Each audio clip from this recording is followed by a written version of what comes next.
twongeye kubasuhuza mwese mudahwema kudukurikira ku rubuga rwa Rwanda 24 TV, naho ugiye kubaganirira n'Umugisha Gonzalez. Amakuru n'umunsi ari gucacana mu Rwanda, amakuru meza, tega amatwi wumva. U Rwanda rwahungishije abaturage 42 barimo Abanyarwanda 32 n'abandi 10 bo mu bihugu bitandukanye bavanywe i Khartoum. Bagejejwe i Kigali mu rukerera kuri uyu wa kabiri bavuye Aswan mu Misiri. Umunyamabanga uhoraho muri Minisiteri y'Ububanyi n'Amahanga Clementine Mukeka yabwiye itangazamakuru ko urugendo rwo gucyura aba Banyarwanda n'abandi banyamahanga rwatangiye ku wa kabiri, aho guverinoma y'u Rwanda yabashakiye uburyo bava i Khartoum bagera mu mujyi wa Aswan mu Misiri. Ati bakoze urugendo rw'iminsi 2. Ubwo bageraga mu Misiri twabashije kubafasha tubavanayo baza mu Rwanda. Bwari ubufatanye hagati ya za guverinoma, inzego zacu zakoranye na ambasade y'i Cairo n'i Khartoum kugira ngo tubashe kugera ku musaruro uboneye w'iki gikorwa cyo kubahungisha. Turashimira Misiri ku buryo yakiriye abaturage bacu ibi bihe bigoye, kandi turashimira Abanyasudani na guverinoma ya Sudani kubw'ubufasha muri uku guhungisha aba bantu. Mukeka yavuze ko u Rwanda rwiteguye gutanga umusanzu mu bikorwa bigamije kugera ku mahoro arambye muri Sudani binyuze muri gahunda zizashyirwaho n'Umuryango wa Afurika Yunze Ubumwe.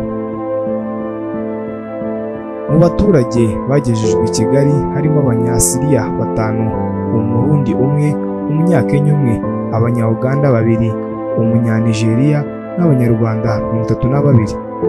Mukeka yavuze ko ari Abanyarwanda 2 bahisemo kuguma i Khartoum ku mpamvu zabo bwite, ariko igihe cyose bazakenera ubufasha twiteguye kubafasha.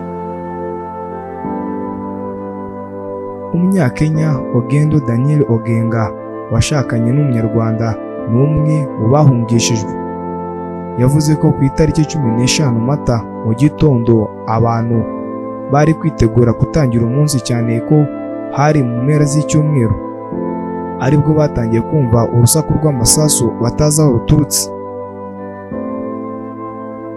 Ati ibi bintu byakomeje kuba bibi uko amasaha y'icuma imbunda nini zumvikana.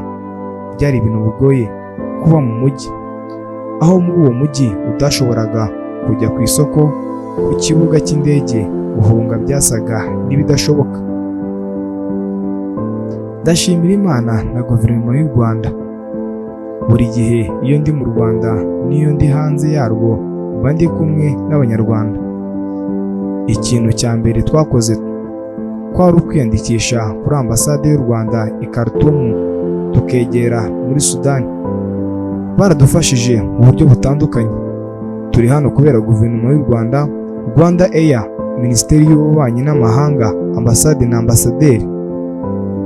Umunyarwanda witwa Francis Gihumuro yavuze ko kuba ari Umunyarwanda, yavuze ko kuba ari mu Rwanda ari inzozi kubera ibisasu bya buri munsi, cyane hari na kimwe cyatewe mu nzu babagamo biba ngombwa ko yimuka. Ati twaragoswe na RCF impande zose utabona naho waca. Yavuze ko abayobozi b'u Rwanda nta na rimwe bigeze babatererana, kandi ko bishimira ubuyobozi bwakomeje kubahumuriza. Njye ni Umugisha Gonzalez, Rwanda 24 TV. Kora subscribe maze ujye ubasha kubona ibiganiro byacu n'izindi gahunda zitandukanye. Turabakunda cyane.